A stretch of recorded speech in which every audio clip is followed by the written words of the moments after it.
Concepto de perforación direccional. Esto por ahí es un terreno medio áspero para los geólogos, para entenderlo, para otras disciplinas. Pero bueno, es bien de perforación, pero en general los generadores tienen que estar familiarizados por lo menos con el léxico de lo que es la perforación direccional, ¿no? La perforación direccional es desviar intencionalmente el pozo del camino que tomaría naturalmente. Si uno perfora un pozo vertical, el pozo naturalmente tendería, no va a ser una vela, no va a ser exactamente vertical, sino que va a ser helicoidal alrededor de una vertical y va a tender a inclinarse perpendicular al gozamiento regional de las capas, ¿no? Eso sería si no hay perforación direccional. Pero la perforación direccional lo que hace es desviarlo intencionalmente con diferentes herramientas, ¿no? Hay diferentes herramientas, básicamente dos grupos. Esto es bien, digamos, de perforación, pero bueno, está bueno explicárselo y que en parte se entienda, ¿no? Es lo que se llama un motor de fondo, que lo que hace es, el motor de fondo tiene dos opciones, de perforar rotando toda la sarta desde la superficie, de la mesa rota y el equipo de perforación, rota toda la sarta de perforación, o rotar solo el trépano, que se llama deslizar o hacer slide. Generalmente, cuando el motor de fondo rota toda la sarta, va a mayor tasa de penetración, y cuando tiene que deslizar, y vamos a ver para qué se hace esto, o sea, simplemente rotando el trépano y con la sarta fija, esto lo hace a través de un motor hidráulico, lo tiene que hacer a menor ROP. Y luego el otro sistema es el sistema rotario o Rotary Steerable System, que lo que hace es perforar con rotación continua a mayor ROP. Esta herramienta, uno para inclinar el pozo, para ganar inclinación, tiene que orientar la herramienta en una dirección y perforar sin rotar la sarta, solamente el trépano para que el pozo agarre esa tendencia, y luego perforar rotando. O sea, de alguna manera es más lento, requiere más maniobras perforar con motor de fondo. Fíjense, aparte que tiene más problemas, porque fíjense que la herramienta tiene un codo, ahora vamos a ver de qué se trata, y rotando, ese codo también genera por ahí más tortuosidad en el pozo, ¿no? En cambio, el sistema rotario lo que tiene es para dirigir el pozo ciertos pads que se activan hidráulicamente, en donde en este caso, fíjense, el pad no está activado y acá está activado, entonces cuando el pad se activa, supónganse el de la izquierda, la herramienta va a tender a la derecha. Imagínense como que estás remando un bote, ¿no? Bueno, ¿cuáles son las ventajas del motor de fondo? Las ventajas son que, bueno, tiene altas tasas de giro, pero tiene mejor capacidad de construcción. El motor de fondo tiene lo que se llama un bend housing, que es como un codo, un ángulo de herramienta. Este es el trépano, y lo que está inmediatamente por encima del trépano, antes de las herramientas de medición y las herramientas direccionales, tiene un codo. Este bend housing o codo de la herramienta, que tiene una cara alta y una cara baja, suele estar entre 0 y 3 grados, no más que eso, ¿no? Y bueno, tiene una serie de mecanismos hidráulicos que permite solamente rotar el trépano orientando esta herramienta, sin rotar la sarta de perforación para ir construyendo inclinación o así, ¿no? Tiene mucha mejor capacidad de construcción. En general, los motores de fondo se usan para construir la curva de los pozos horizontales. Es más barato, hay mucha más disponibilidad en el mercado, y bueno, lo que les decía, se usa para construir la curva. ¿Cuáles son las desventajas? Fíjense, acá digamos, acá no le quería meter mucho en esto porque es bastante lío, pero fíjense, básicamente uno tiene una cara de la herramienta magnética, que es lo que nos permite orientarlo respecto al norte magnético, ¿no? Con una dirección de avance, que sería esta. Entonces uno orienta la cara magnética de la herramienta para que avance, supónganse, al sureste, al suroeste, y luego tiene la dirección de avance, orienta la cara alta de la herramienta, en función de hacia dónde quiera girar. Esto se mide por acelerómetros y esto por magnetómetro, ¿no? Entonces, en este ejemplo, el pozo estaría girando, digamos, hacia nuestra derecha, digamos, estaría girando hacia su izquierda, perdón, hacia su izquierda y hacia el suroeste, ¿no? No importa, no se preocupe. Este es bastante complicado. Las desventajas son que hay mucha dificultad para mantener ángulos constantes, porque esto rotando, digamos, cuando rota toda la sarta, ese codo estando no lo vas a poder sacar, entonces esto te genera mantener el ángulo y tortuosidad del pozo. También cuesta predecir cuál va a ser la respuesta del conjunto, sobre todo rotando. O sea, uno perfora 5 o 6 metros deslizando, rotando sobre el trépano, y cuando rota a mayor ROP la sarta, es difícil predecir si el pozo va a tomar esa tendencia que uno le dio deslizando o no. A veces no se consigue, ¿no? Se habla que no rindió bien el slide, o la deslizada no rindió, porque el pozo no siguió la tendencia, ¿no? se perfora baja ROP cuando uno tiene que hacer slide o deslizar para orientar el pozo.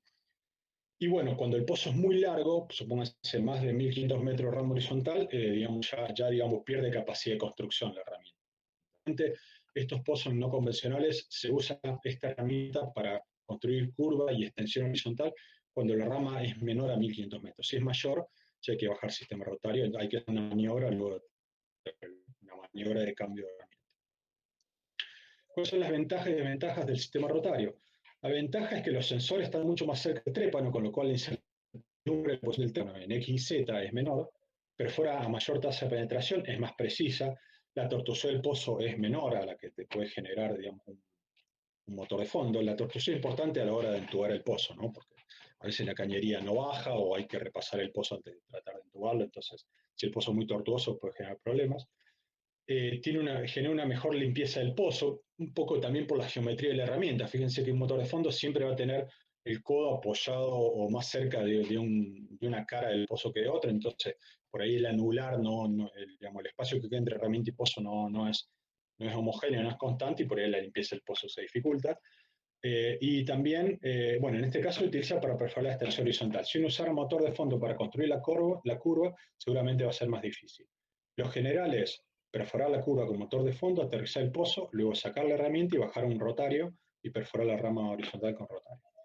La desventaja es justamente esa, menor capacidad de construcción en la curva, tiene menor capacidad de maniobra en caso de contingencia, son herramientas por ahí mucho más delicadas, digamos, que el motor de fondo, mucho más robusto, digamos, si hay que generar maniobra, supóngase calibrar el pozo, o sea, subir y bajar a lo largo de atrás del pozo, eso se dificulta, son más caras, obviamente, mucho más caras, y hay poca disponibilidad en el mercado en este momento, ¿no? La mayoría de las compañías ya está trayendo herramientas direccionales, con todo, rotarias, con todo el desarrollo de acá, pero bueno, digamos, falta todavía, no hay tanta disponibilidad. Fíjense, hay un tema que es la interacción roca-trépano que el geonavegador lo tiene que tener en cuenta.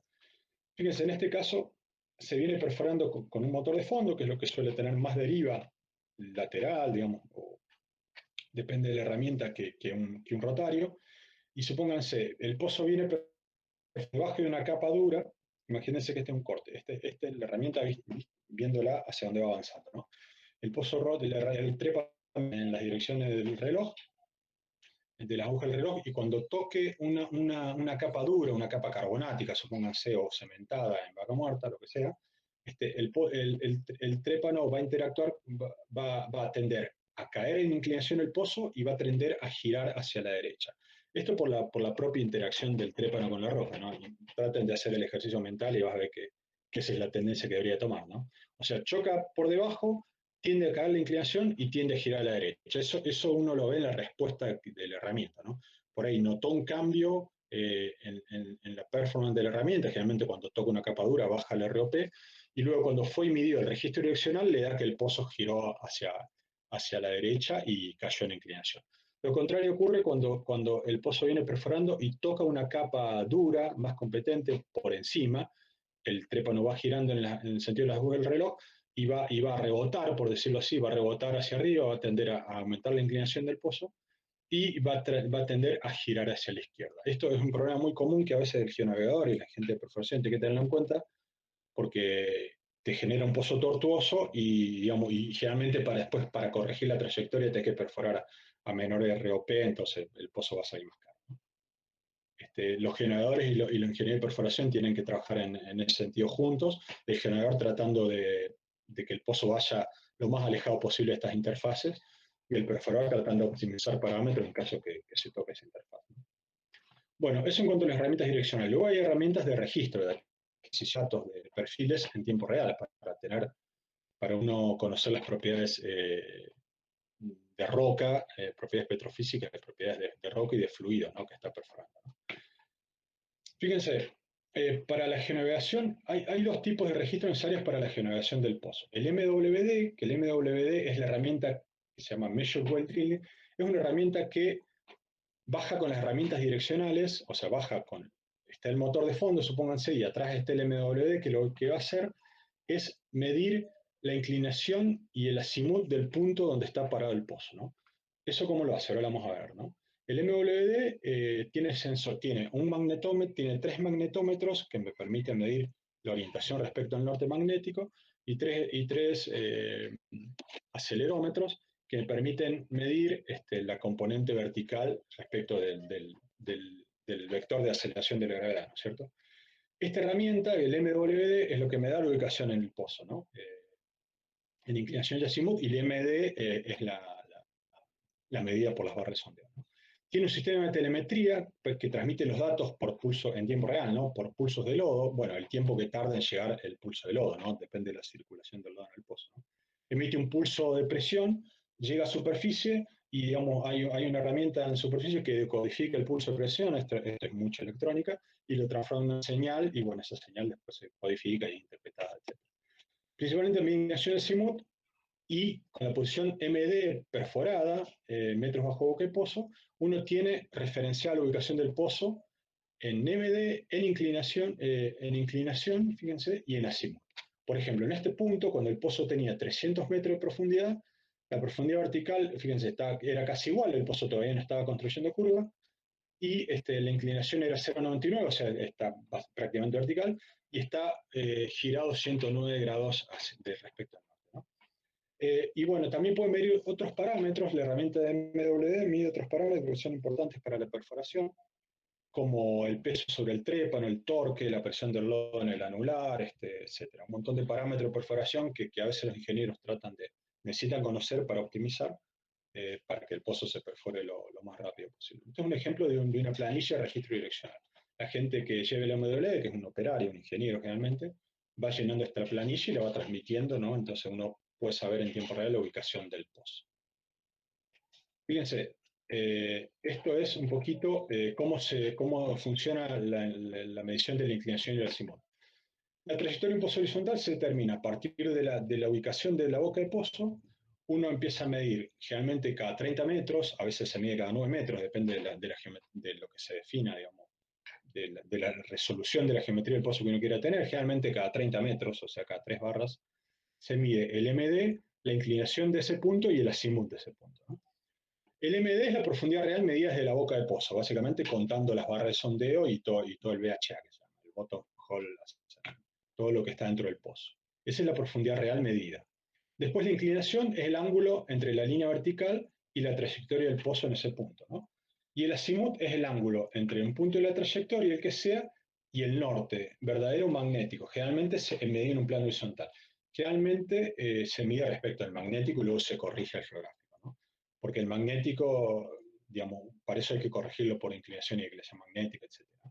La herramienta direccional lo que tiene es 3 acelerómetros, como les decían, que estiman la resultante del vector G, ¿no? Se compara con el valor esperado de aceleración de la gravedad para el chequeo de calidad del dato. Por supuesto que la aceleración de gravedad, ustedes saben que cambia de acuerdo a la posición en la que uno esté dentro del planeta, entonces también eso tiene que conocerse, ¿no?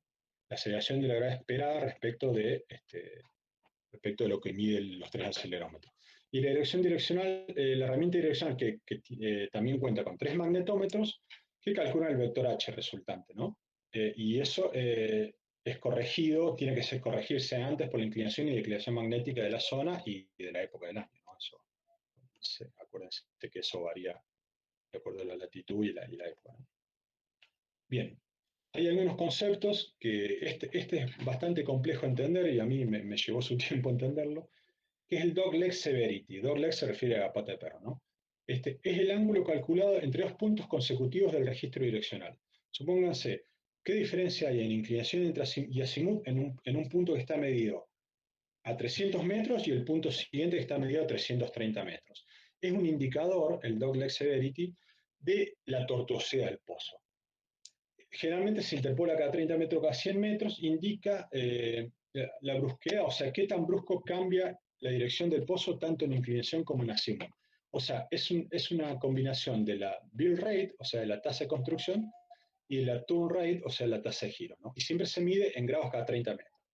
Este build rate puede ser negativo o positivo, el turn rate puede ser negativo o positivo, de acuerdo a la dirección de referencia que uno tome, y la combinación de las dos te da un valor de ángulo que, digamos, a veces puede ser alto o bajo, depende. Imagínense que si uno está construyendo curva, el build rate, el dogleg va a ser alto, y en la rama horizontal uno va a tratar de minimizar este dogleg para que el pozo sea lo menos tortuoso posible, ¿no? Bueno, eso es básicamente la combinación de estas dos cosas, del build rate, o la tasa de construcción y la tasa de giro, es lo que me da este valor. Como para que tengan en cuenta, supónganse, en la curva se suele usar valores de dogleg de 7, 8 grados cada 30 metros, y en la rama horizontal no se permite generalmente más de 3 grados cada 30 metros, porque si no el pozo ya va a ser demasiado tortuoso. Bueno, a veces es inevitable. Por ejemplo, cuando el pozo choca contra niveles duros, ¿no? Y después esas son las herramientas direccionales. Después está la herramienta de registro en tiempo real, o Logging While Drilling, ¿no? Entonces están las MWD, Measure While Drilling, y LWD, Logging While Drilling. Logging se refiere a registro, ¿no? Es un conjunto de sensores que forman parte del MWD y que registran parámetros de la formación. El MWD registra parámetros de perforación y ubicación del pozo, y el LWD herramientas de perfil, ¿no? Pero en tiempo real. Generalmente los perfiles se usan para definir litología, propiedades de la roca y los fluidos que están saturando la roca, ¿no?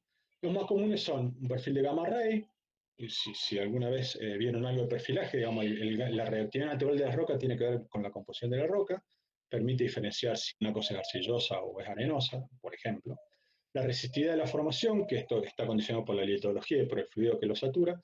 La densidad de la roca, que es una medida de la porosidad, a partir de la densidad de la roca uno puede estimar la porosidad. El factor fotoeléctrico, que es una herramienta que permite identificar si la roca es más o menos carbonática. Y después la herramienta de neutrón y sónico, que básicamente son para medir porosidad, ¿no? Siempre porosidad total. Bueno, estos datos se transmiten en tiempo real, la herramienta va registrando. Fíjense, si acá aumenta acá hay un casing, este probablemente sea la cañería intermedia o la guía, y está marcada ahí por una respuesta, una patada del perfil.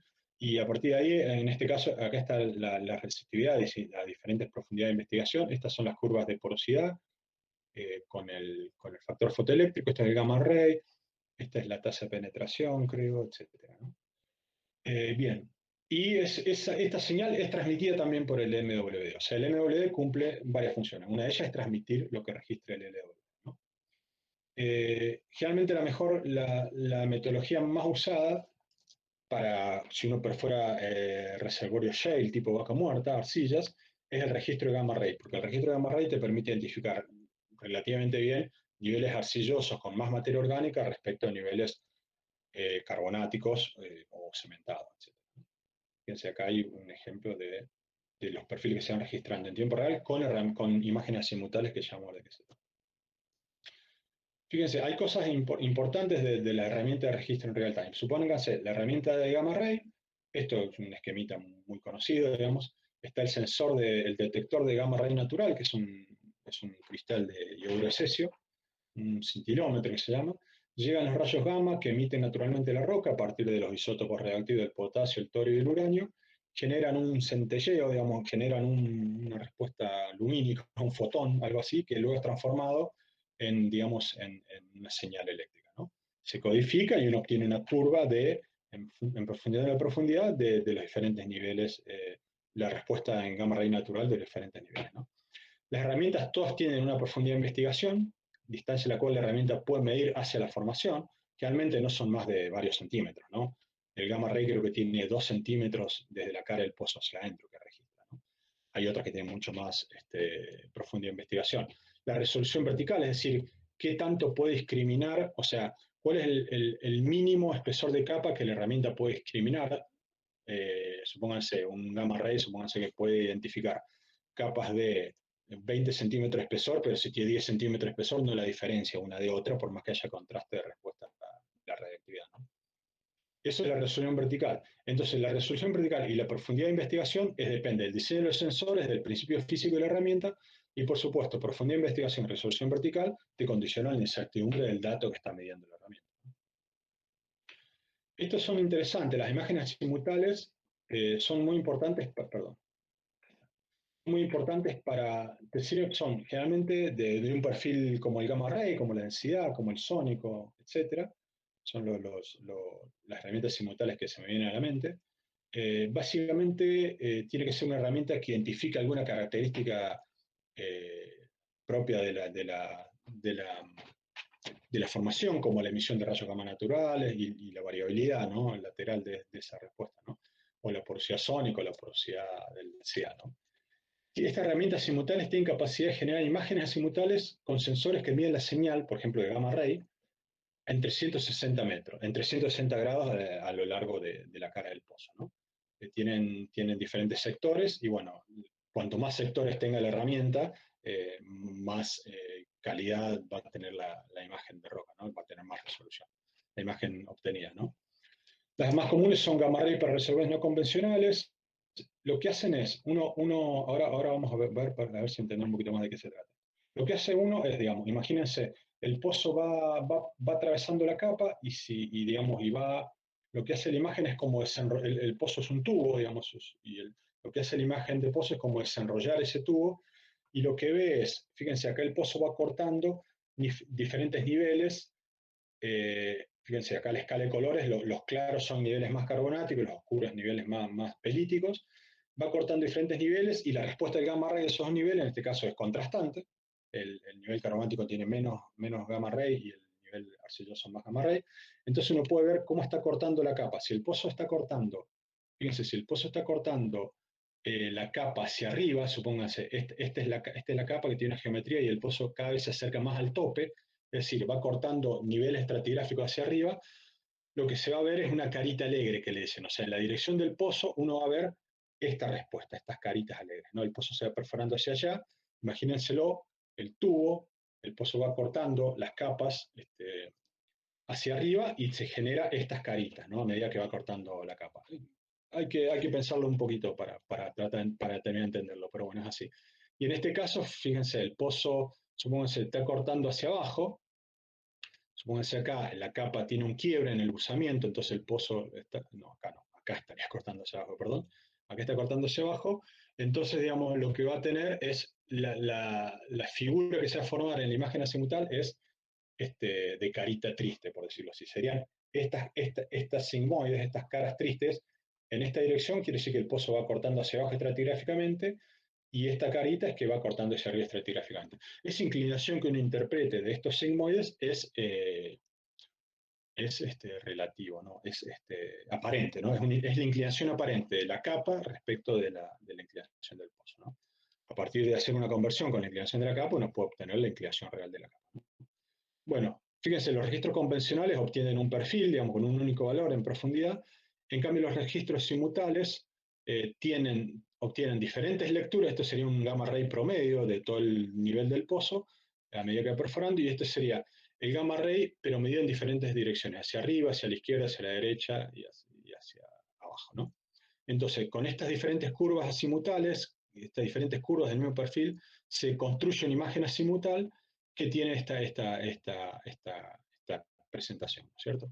Entonces, con estas herramientas azimutales, si uno quiere permanecer paralelo a la capa, debería tratar de minimizar la aparición si aparecen muchas de estas caritas tristes o alegres, quiere decir que el pozo está cortando permanentemente capas hacia arriba y hacia abajo, ¿no? Y no es deseable que haga eso. Lo ideal es que vaya, como en este caso, paralelo a una capa. Bueno, hay herramientas de resistividad simultánea profunda que son mucho más complejas. En general se utilizan en reservorios convencionales, en donde la geometría Perdón, me olvidé mencionar una cosa de la filmina anterior.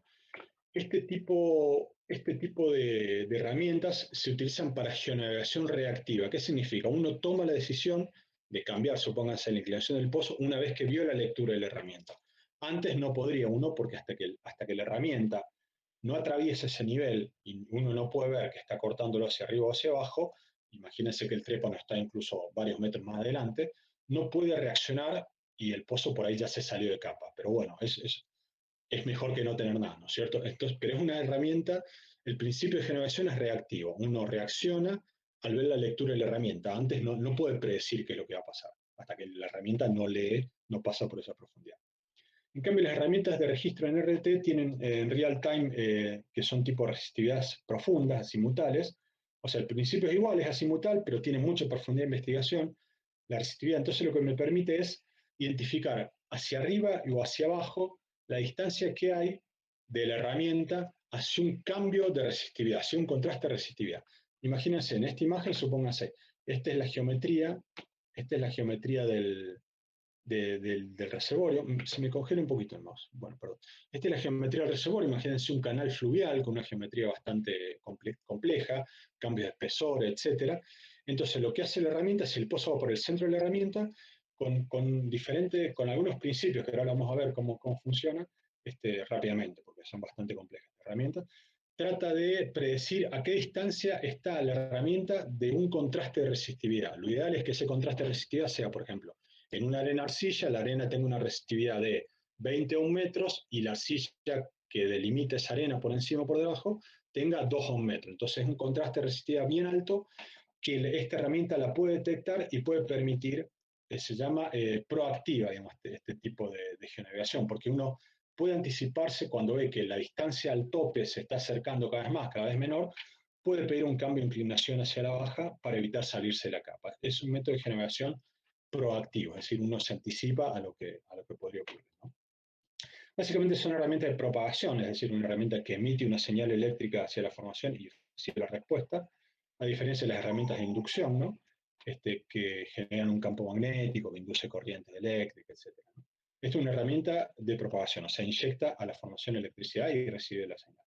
Bueno, estas herramientas, al ser, no son, a diferencia de las herramientas simultáneas que tienen los sensores verticales, transmisor y el receptor perpendicular al eje de la herramienta, las herramientas simultáneas tienen el transmisor perpendicular a la herramienta, pero el receptor está inclinado. Entonces uno podría saber si la señal viene de arriba o de abajo del pozo. Básicamente es eso.